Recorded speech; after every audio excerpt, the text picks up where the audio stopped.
You know, sometimes all it takes is one social media post. One single word, really, to put two global powers on edge and threaten decades of diplomacy. Today, we're going to break down Donald Trump's hellhole remark about India. It's a comment that absolutely lit a firestorm, and it really revealed this deep, deep gap between political rhetoric and geopolitical reality. And this is where it all started. A post shared by Donald Trump, just flat out labeling two of the world's biggest nations as hellhole countries. Wow. I mean, that's a statement that's pretty hard to just scroll past, right? And it immediately sent these huge shockwaves through a really crucial international partnership.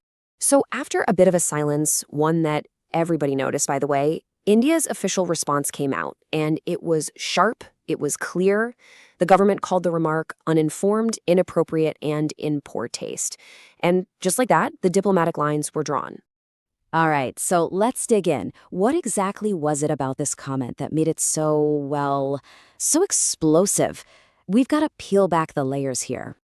So, hellhole was obviously the word that grabbed all the headlines, but if you look at what the post was actually saying, it was a direct shot at Indian immigrants here in the US. It wasn't just some random insult, it was a whole series of very pointed accusations. And these weren't just vague attacks. No, the post got really specific. It claimed Indian immigrants are exploiting the US economy, that they're abusing birthright citizenship, and that they're using family-based immigration to bring over even more relatives. These were targeted claims, and they definitely struck a nerve. Okay, so as you can imagine, this just kicked off a massive diplomatic scramble.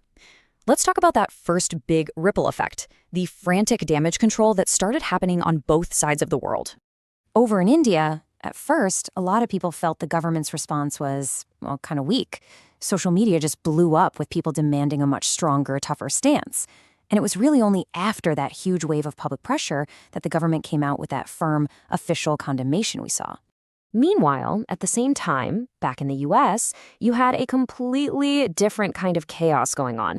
While Trump was making this statement, American diplomats and officials were in full-blown damage control mode, just desperately trying to save a relationship that has been so carefully built up over many, many years. And this, right here, is where the story gets super interesting, because it pulls back the curtain on this huge divide between the political talk and the actual on-the-ground reality of the US-India relationship. I mean, the contradiction is just wild.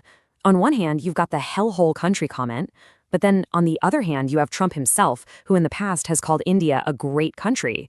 So which is it? What's the real story here?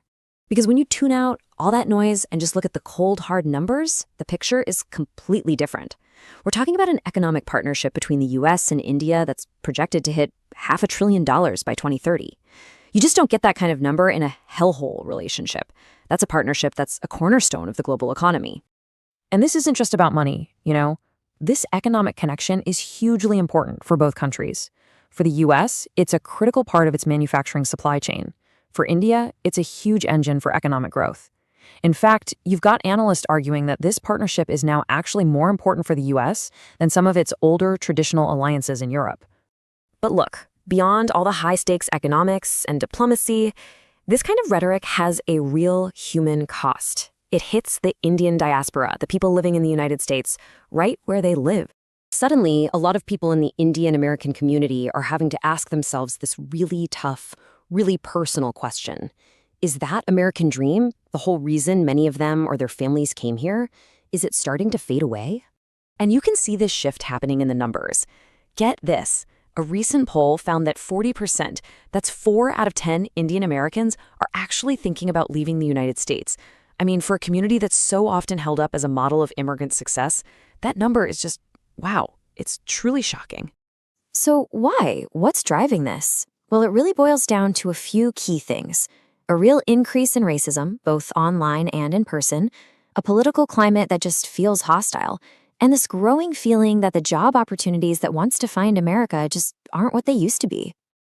And this isn't just a handful of people being upset. We're talking about a whopping 71% of Indian Americans who disapprove of Trump's policies on everything from the economy to immigration and foreign relations. That's not a small group. That's a clear majority view within the community. So, you gotta ask, is all of this just random chaos? Or is there actually a method to the madness? Well, according to some analysts, it's all part of what they call the Trump playbook. There's a comment that was reported a while back that kind of gives you a big clue.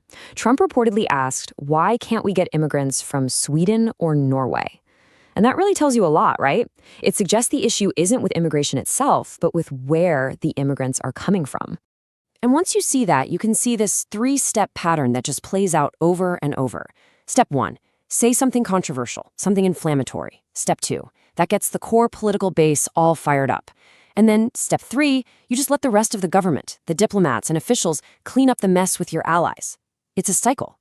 So from that perspective, none of this is an accident. It's not a slip-up. It's viewed as a communication strategy, a calculated move, and it's something we can probably expect to see happen again. Which leaves all of us with one really big, really crucial question. When the rhetoric from the very top is in a full-on clash with the reality on the ground, which one wins? Which one actually defines the relationship in the long run? Is it the words, or is it those deep, powerful economic and strategic ties? That's really the fundamental